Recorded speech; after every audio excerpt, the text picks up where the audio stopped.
Welcome back, everyone. So Ron, thumbs up for the backing music there. So backtrack music is really nice. So before we start the panel, I'd just like to remind people to post their questions in the QA option at the bottom of the screen. And also I encourage you to have a look at the conference webpage to have a look at the bios, the program and everything else. So if you want to find all the information about presenters from today and past sessions, you can go there. So I'd like to start. I have a bunch of questions here, and the questions on the chat is coming in as well. But I'd like to, since you are front row, VIP guest, I'd like to know if you have any questions like that was prompt from each other's presentation. Just because, there's such an overlapping intersection between your presentation. Just wondering if you have that, give you that first chance before you dive into the questions from the audience. Any comments about, could be a comment as well? No? I have one. First, Stefan, you mentioned AI as being kind of the next generational technology leap.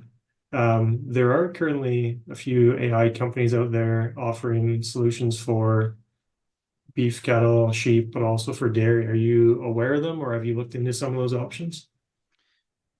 So just to be clear, we're talking about artificial intelligence, not artificial Yes, intelligence. that AI. Yeah. Yeah. Okay. We like our acronyms in dairy as well. Yeah, it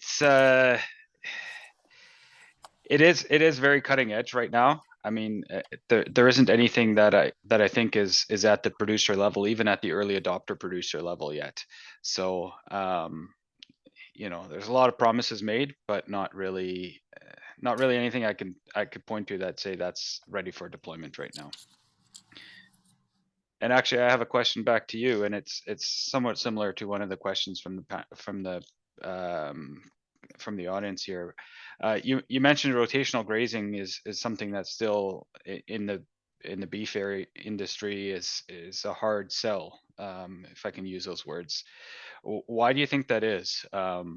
It seems to me it's one of those real low-hanging fruit that just makes common sense. And if there's hesitation to adopting that, how much hesitation is there for some of these more advanced technologies? Yeah, great question. I'll preface my response. So I'm a beef producer. I always joke that beef producers are cheap. And what I mean by that is we're reluctant to invest in new technologies, new practices unless it's an easy ROI, or if we see all of our neighbors doing it first. But if no neighbors start, then that ball never starts rolling. The rotational grazing piece, I think it's a few different aspects. One of them just misconception. So thinking that it's you need to jump in all in at the start. So thousands and tens of thousands of dollars of fencing, moving your cattle twice a day to see the benefits. So that misconception where, like I mentioned, in our land that's donated to us, we put in a few paddock fence strips. We just started rotational grazing low, and then over the years we've increased that. But you can start low intensity and still get those benefits. And then the other thing is just not knowing the benefits. So not knowing you can graze, I'm just throwing a number, but twice as many animals on the same land if you have rotational grazing versus continuous grazing.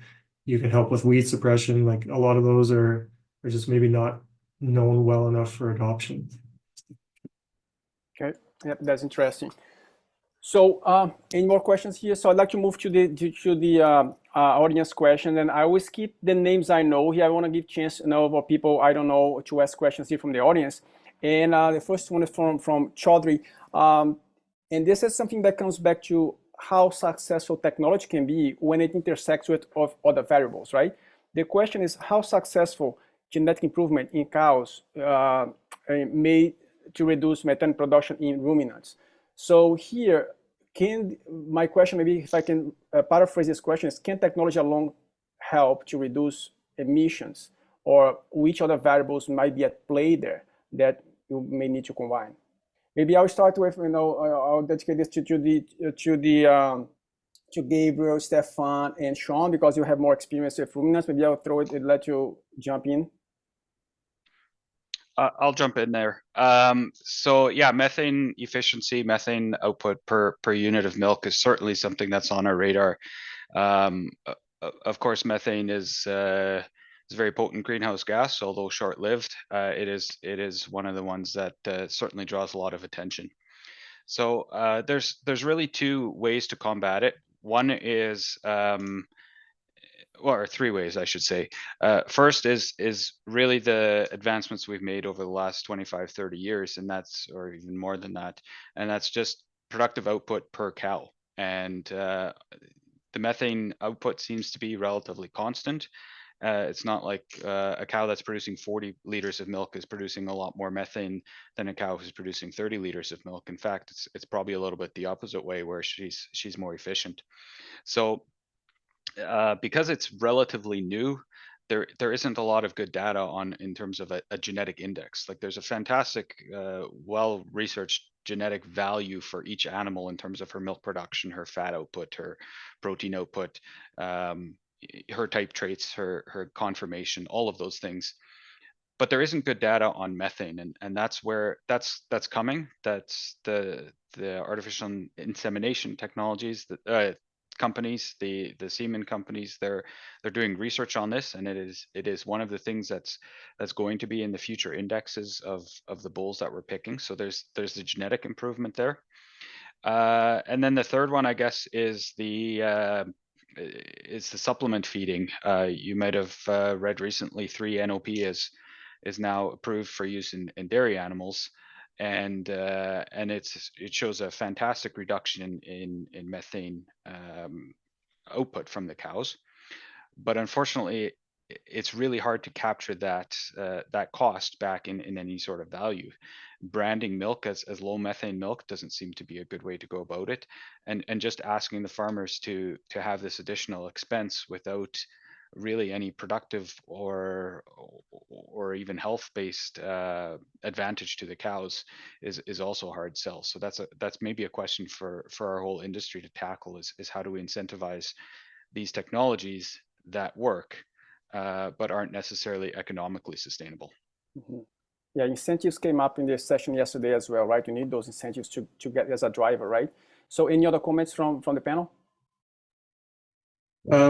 Yeah, just a few quick ones. So yeah, there's different practices to reduce methane, but if we're focusing on genetic selection, the challenge, as Stefan has already alluded to, it's getting those measurements. Unless you have a chamber, unless you have a SF6 tracer method, unless you have a green feed unit, you're never going to be able to know. And so that's why using proxies like feed efficiency, so reducing feed intake, in turn reduces methane production. That's how we do it. So we, as an industry, we select based on feed efficiency, and by doing that, we're reducing the methane output of animals. And so there is a pretty good link in the literature through that, and that's basically the method of how we do it. Right. There's, if I may add my 2 cents in here, because I think both of you already covered most of it, and there has been some advances in predicting methane emission based on the infrared information of milk. So by reading the milk infrared, there's some advances in there. So they can predict how much methane is being emitted by the cow, but there is a lot of variability because there's a stronger link with the diet that the animal is receiving and the methane output. And trying to predict from the milk, it's harder to, again, gather that data of how much methane is being emitted for you to then be able to train those models. But there's been some advances on that area as well. Yeah, that's interesting. It speaks back to what Stefan was presenting in terms of if you're managing at the cow level, right? So if you have this type of technology that can enable that kind of measurement, that would be really interesting here. So let's move on to Susie's question here. She's also asking about, this broad range of type of sensors and systems that are available there. So do you have any inconsistency in terms of data formats and, making the sensors talk to each other, make the data talk to each other, like combining this data set into an aggregated database that has all this information? Do you see any challenge there in your own experience, or? I see Stefan laughing there. Maybe I'll go to you first, Stefan. Yep. Yeah, this is the number one pet peeve of farmers. The fact that my hoof trimmer shows up and he does excellent observations and treatment records on every cow that he trims. But then for that to go into my data system on my farm, I'm literally typing it in off of a printed piece of paper, the most inefficient method possible. Registering animals, you know, there isn't even a way that my system can talk to Holstein Canada and send the progeny and the parentage information, the calving information in to the national database. The lab in Winnipeg that does the analysis on every bulk tank, getting that data back into my system to feed back in. Again, that's manual entry. So there's virtually no, everybody's speaking a different language. There's no universal translator. And that's kind of where I was going with that last slide. Maybe the AI is the universal translator. And there are, to be fair, there are companies that are trying, that are working on these interfaces, but inevitably they're relatively expensive. It takes a lot of time to program them, and then as soon as one company on one side of the interface or the other does an update to their software, usually the interface is broken, and then it takes weeks or months until the next interface update comes through for them to start talking to each other again. So it's a big puzzle to solve. Do we see any effort at the base level, like from the company's level, to address this issue? I think they recognize this issue, right? So do you know if in your initiative that they taking in that direction? They do, but they also all want to protect their own little kingdoms, right? So there's not a lot of incentive, for example, for the Lely milking robot to figure out a way to have a unified data system with a DeLaval milking robot. Not only because they're maybe measuring different things in different ways, but also just to protect their own database and their own data, and to keep it somewhat proprietary. Right. Any other comments there? I may add a little bit on that, and it's not only those data that are manually collected, it's what Stefan said, is data that are automatically being collected to.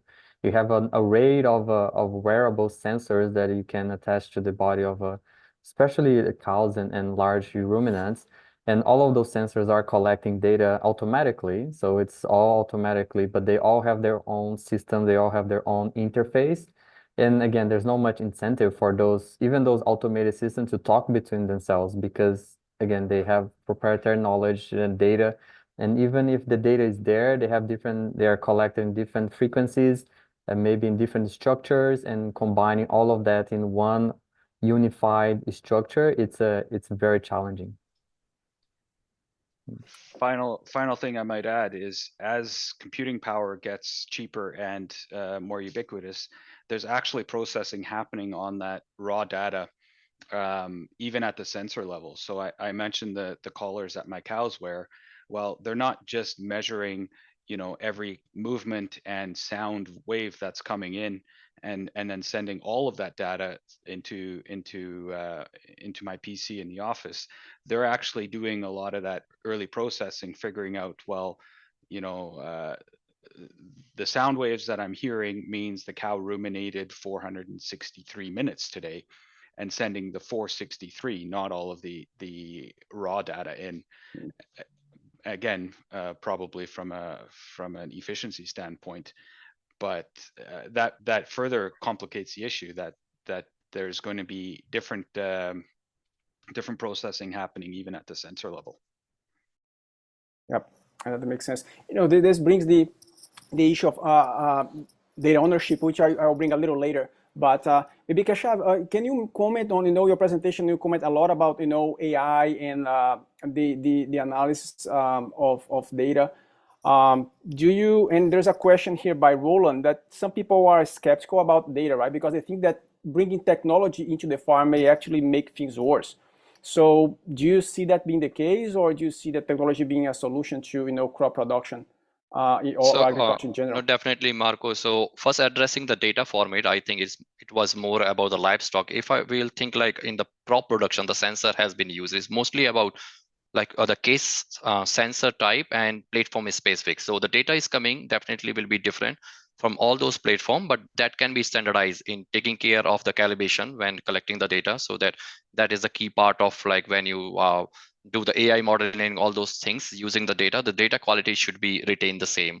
So that is like one of the essence of like what the quality of the data has been collected by this specific sensor to make it standardized in the one place to get the objective. So when we talk about the AI, like there is a big words in the market nowadays, and there is a definitely like positive and negative aspect. So I think we should not talk about here the negative like deep fake things and all those things right now. For me, when I see the AI is not about replacing the human with the robot, is mostly about how our daily life is simplifying by using those technology through the automation. So when we think about like large data sets coming from regardless of like any field from agriculture, livestock, or any other market or all those. So how we are dealing this data in the long run? It used to be very like conventional way of using the statistical way, how you do like all the correlation and things.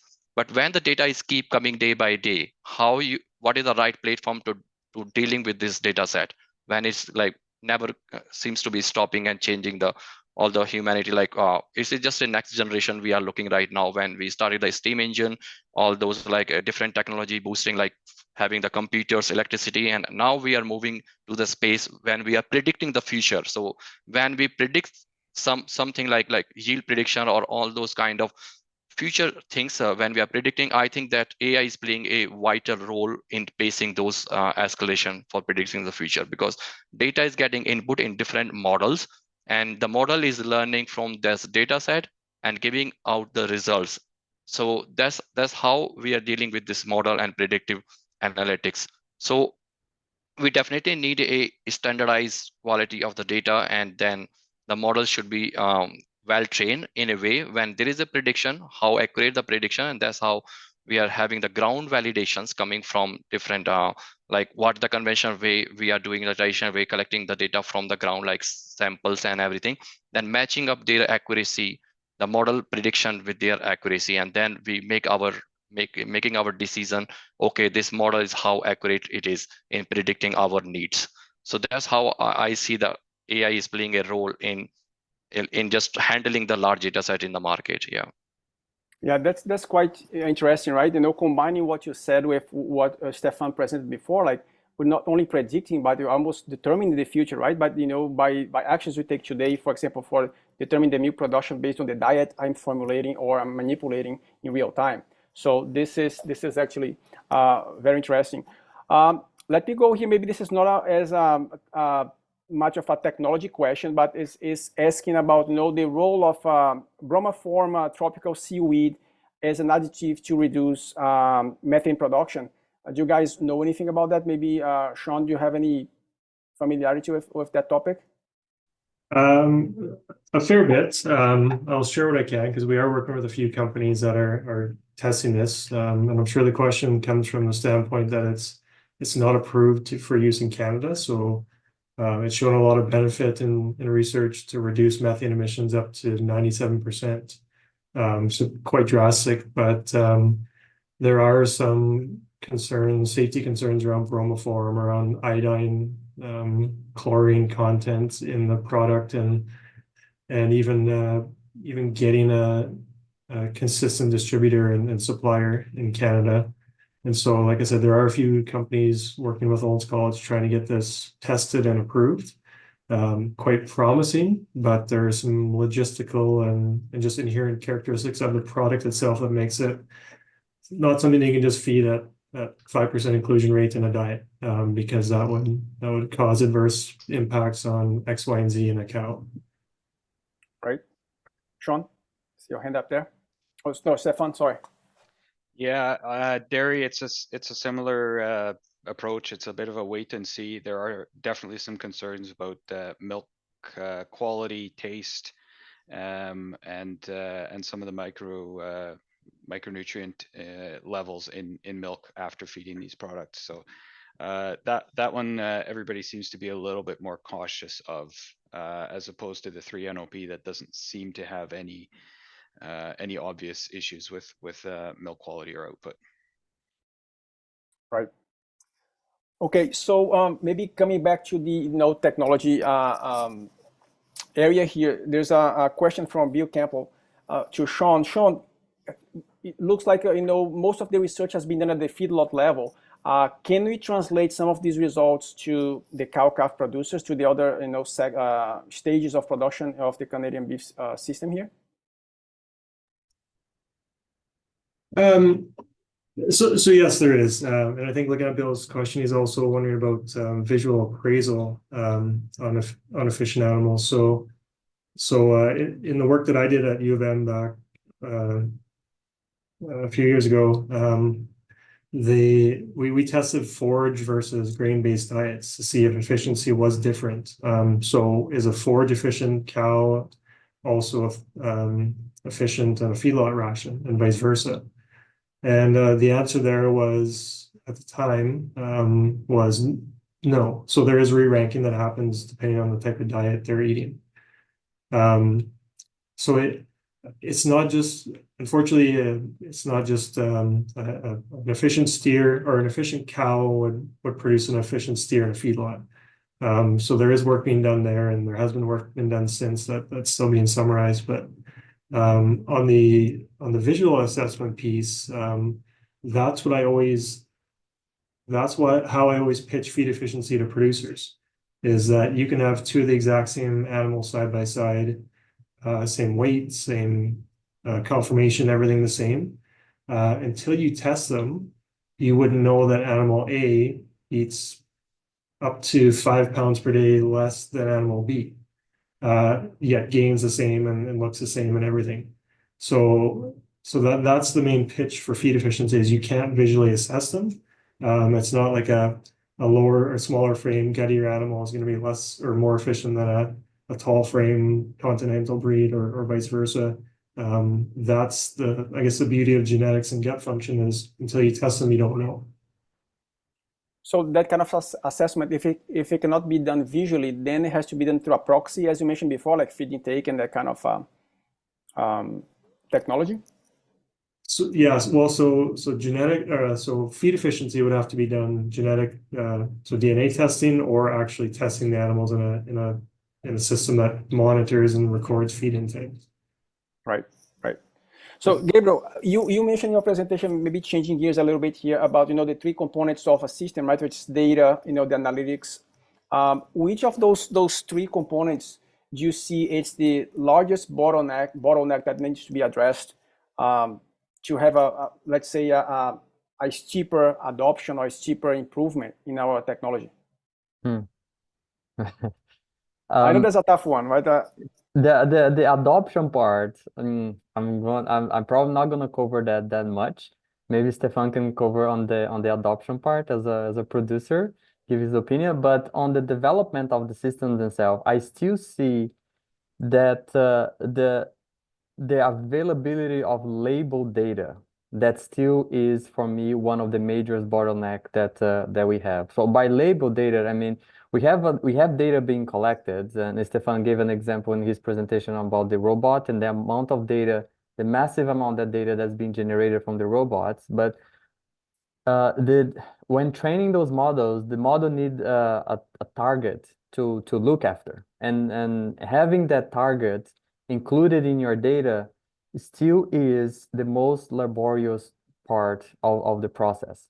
So once you have that target embedded in your data, most of the time you manually identify this is what this data represent, and this is what this other subset of data represent. Then if you have that in a large quantity and good quality, you can go ahead and train the models. But the availability of that type of data is still the bottleneck. And if we take that information for other livestock species, so dairy has been in a central space because there's a lot of data that's been collected as part of the milking routine. So there's this centralized place where a lot of data is being collected. So you have the milking robot, so the data is being collected. Now we need to label that data to process and develop the models. But then you go for other species where we don't have that daily or 2 times a day or very frequent centralized place to collect data. There's just not data available. So then we need to go from a place where we need data for then label the data and then train the model. So the data for me still is one of the main bottlenecks that we have. And then apart from the data aspect, let's say we have our data, we train our model. The second biggest bottleneck the second biggest challenge that I can identify is trusting the model. So the model is going to make a prediction regardless. And the model is not going to know, and the model is not going to be able to tell you if that prediction is good or that prediction is bad, or how sure that model is about that prediction. So I don't believe you need to understand or need to know exactly how the model is coming up with that prediction, because it might be something too abstract and it may not, the way the model is coming to that prediction may not make sense to us. But what we need, instead of knowing how the model is doing that, is a way to trust that the model is doing that in a way that makes sense, or in a way that, like, okay, the model is telling me that this is what's happening. Can I trust that prediction? Can I believe that what the model is telling me that's going to happen, it's actually going to happen, or it's just a made up number that the model is telling me because it's going to make a prediction regardless? So there has been advances in peeking behind the curtains and asking the model, hey, you're making that prediction. How sure are you about that prediction? Can you tell me what factors are you considering to make that prediction? And then the person with the biological knowledge of the farmer, with the experience of a farmer, can look at those reasonings that the model is giving them and say, like, yes, you know what? It seems like the reasoning that this model is giving me, it makes sense. So there is a biological meaning behind of this, and then I can start building trust on the model. This is a very small example, but I still think that there's these two bottlenecks in different stages of the chain. One is data becoming available, and the other one is being able to fully trust what the model is telling you. Mm-hmm. Keshav, I know you work with AI as well, so deep learning training. So do you have any comments on that? No, definitely that. I think there is a need of trusting on the model. So model definitely giving some prediction might be the negative or positive, all the range from 0 to 100%. Those kind of basic models, how they predict the things. So in terms of I think as soon as we have the ground validation, so that is how the model has been trained. So we have the number coming from those sensor, and we are feeding those number against those ground validations. So the model is predicting the number, all the range, which I said 0 to 100. On the basis of that, to validate that, okay, this is my 20% to 80% or over 90. So I think in agronomy, some kind of anything over 50% is just stable. How the model can be improved, with a lot of data, okay, my model is predicting some quality of the results at this point. Why not we are trying having the data augmentation or feeding him more data set with a different experiment. So as soon as you have different variable kind of the data, your model should be improving with the time. So the robust model is called, the data you are trying to test, it should not be looked by the training set. So if your model is robust and you want to apply at a different environment, suppose I'm collecting my data on the one set of conditions in the one province, and then I have a model ready, and then I'm trying to predict on the data set coming from the different province or different location. So if the model is still giving the good predictions, that is called the robust model. So it's all about how you make the model more robust by bringing different variable kind of the data set at a different and different location and those kinds. So I think there is a still need when we call about why we need more data is about more diversified range of the data, so that we can make our model more robust for the prediction. So the model generally also work on the hyper tuning the parameter. So there is a series of parameter the model need to be decide. So when we are giving some of the range of the initial parameters, then the model have some prediction. As soon as you change those parameters, you will get a different prediction. So tuning all those hyper parameters, giving more data and a very diverse data set from different location, I think that is the key of how you make your model robust for the prediction and building more trust on those models. Yeah, there's been lots of talks and discussion about data, right? I think producers are realizing the value of data. A lot of companies, they collect and aggregate this data, and sometimes they monetize this data as well. this theme has been recurrent here in our conversation, right? Data format, data, limitation. What about ownership? Like, do you think producers, maybe this is question more for Stefan and Sean, because they deal more with the front end of this whole industry, which is the producer. Do you see producers being more aware of, the importance of data? They are being more cognizant and paying more attention to how data is collected, maintained, or leaving the farm? And I'll let you, maybe I'll start with Stefan. Yeah, it's certainly something that that producers are starting to think about. The concept that the data coming off of your farm has some value, and if you're giving it away, there should be some compensation for it or some return for it.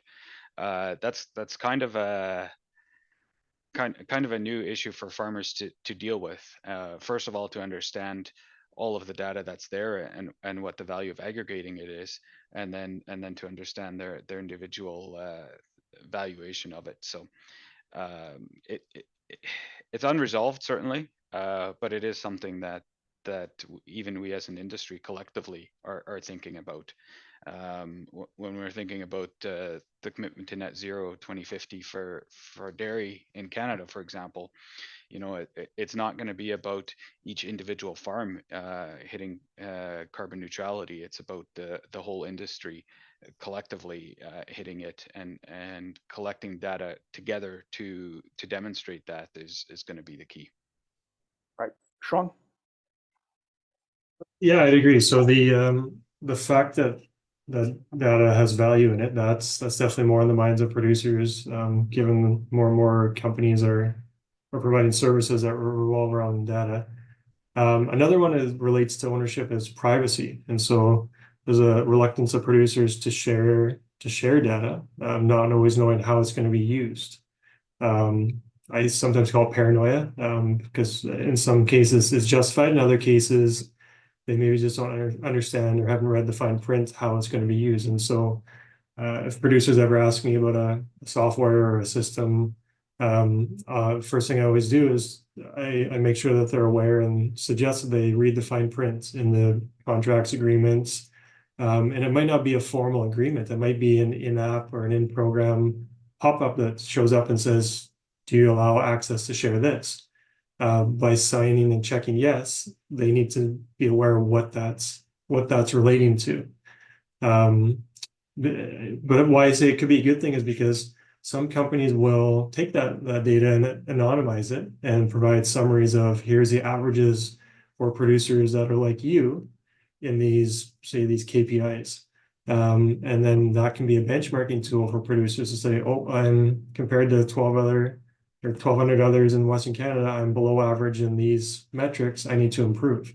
So there are benefits in allowing that data to be accessible.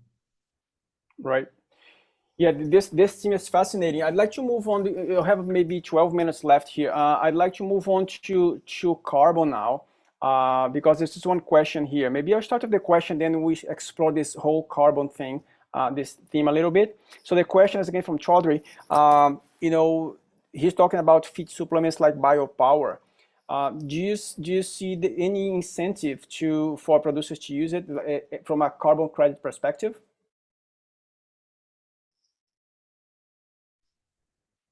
For example, if there's any programs or anything like that to incentivize people, is even the value even proven, right, to start with? But then is there any program to incentivize the use?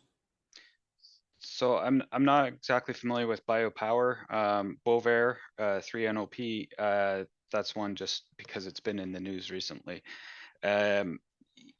Yeah, so right now the carbon market, of course, is voluntary and unregulated, and that's a little bit of unknown territory for farmers to start to get into.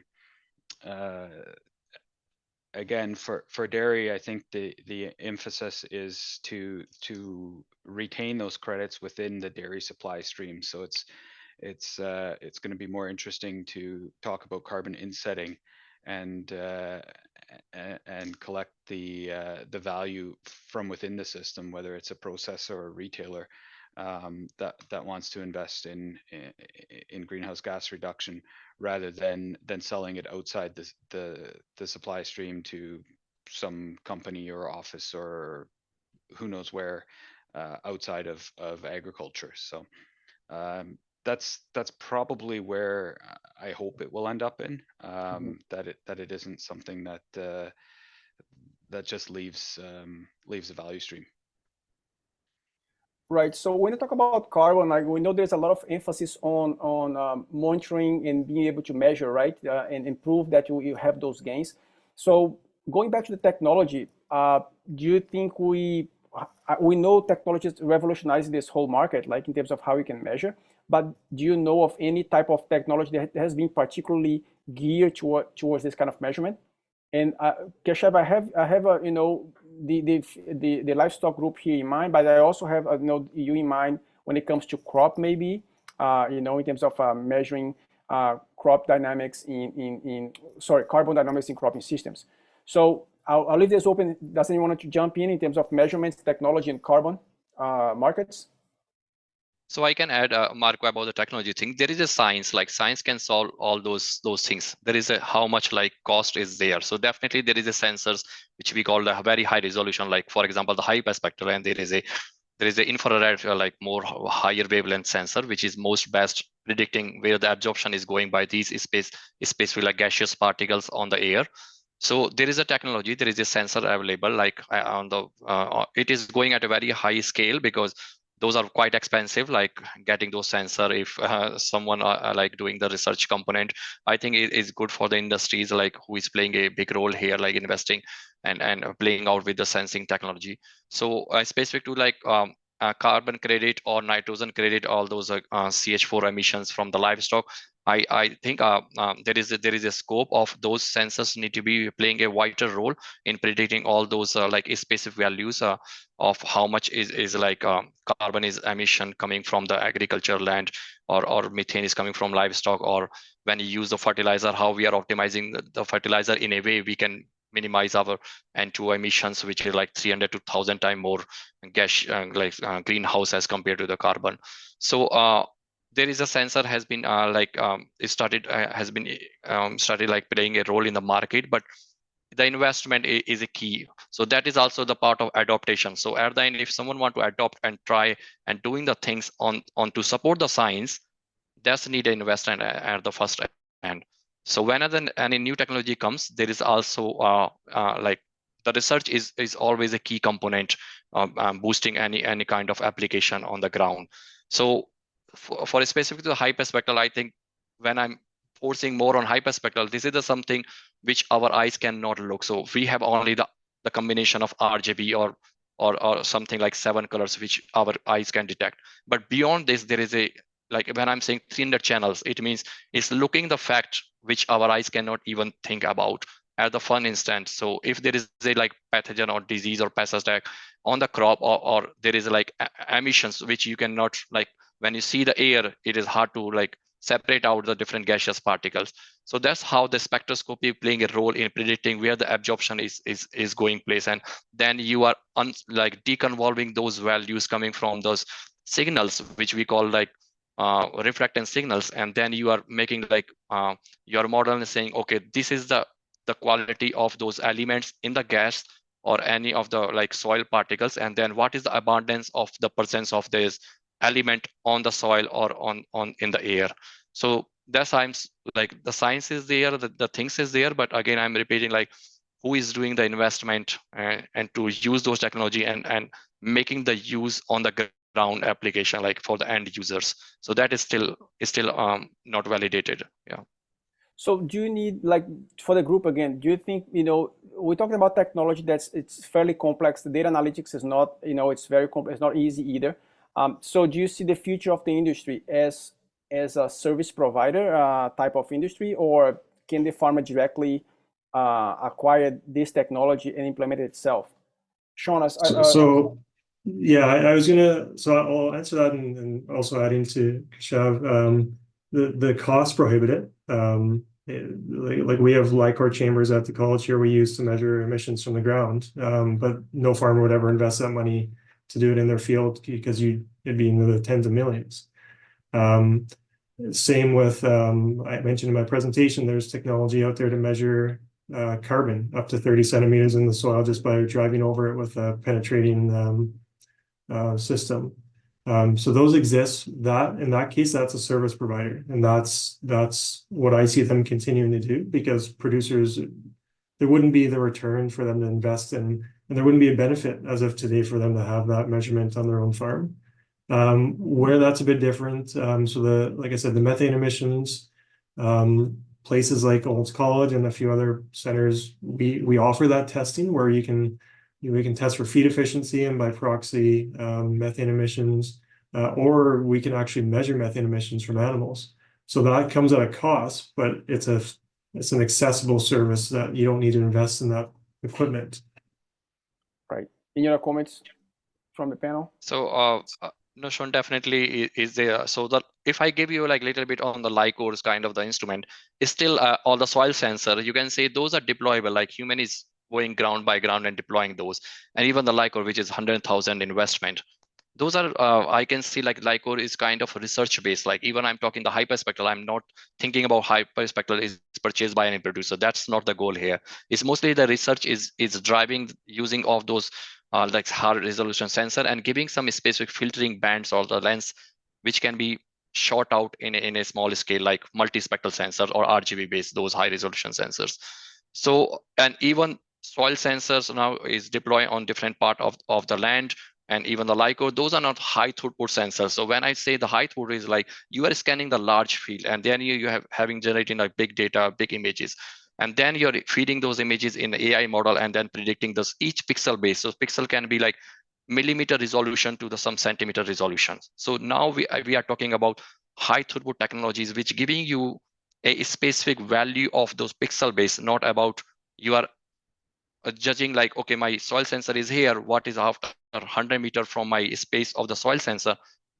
What is the like moisture content is there? So high throughput is a kind of different field where we are measuring like on a pixel level, all those values, not on the larger scale. Yeah. Okay. Sean, Gabriel, any comments on that one? In terms of how do you see technology moving into the future? Is it going to be the future of the industry is going to be, service provider or? Sure, I'll speak to that a little bit about what I think it's going to be, but again, my word may not be worth as much. But what I think is I don't see the development of those systems being something that the farmers would do themselves. The way I see is that those systems will be developed, and then they would be either embedded on systems that already exist on the farm. So I'm thinking about not increasing the amount of sensors and the amount of systems in the farm, but in building on top of those. So let's say we already have some system in place. Can we use the data from this system to add more rather than adding more systems and more devices and more sensors? So that I see as being a development thing done by probably companies that sell the sensors and they want to increase the value or the return over the investment of those systems might be one way of go. And another area that I think it's interesting to potentially think about is with the large language models. So we see in the news quite often the ChatGPT. It's models that can handle text and give conversation of like outputs. So integrating those models with the output from different systems, which speaks to what Stefan suggested to. We have maybe different systems giving their outputs, and instead of trying to combine those outputs or try to combine their data to generate a final output, we have that intermediary step in there that takes all of the outputs, and with their trained knowledge, they integrate those outputs, and then it creates this interface, this bridge between who asking the question and who is giving the answers to those questions. So there's this conversation. So in a way, it could be seen as you talking to your data. So when you have that potential in there, but again, this is thinking forward. I don't think maybe too much in the future, but I think maybe a possibility because those models they exist. we need to make the bridge now. And I don't say that lightly, because I think it is a big undertake, because I think if it wasn't something big, it was already going to be done anyway. So I think it's a big undertake, but it could be something interesting to make that, you know, integration with the data and talking to the data. Yep, something to talk about. So I'm afraid this is all the time we had. So I wanted to apologize to Sarah. Sarah, I know you've been in the background, so unfortunately we could not get your question here, but I tried to address as many questions as possible. Again, I'd like to appreciate and thank this panel for this discussion. It's very enlightening for us to think about what's coming ahead, what we have so far.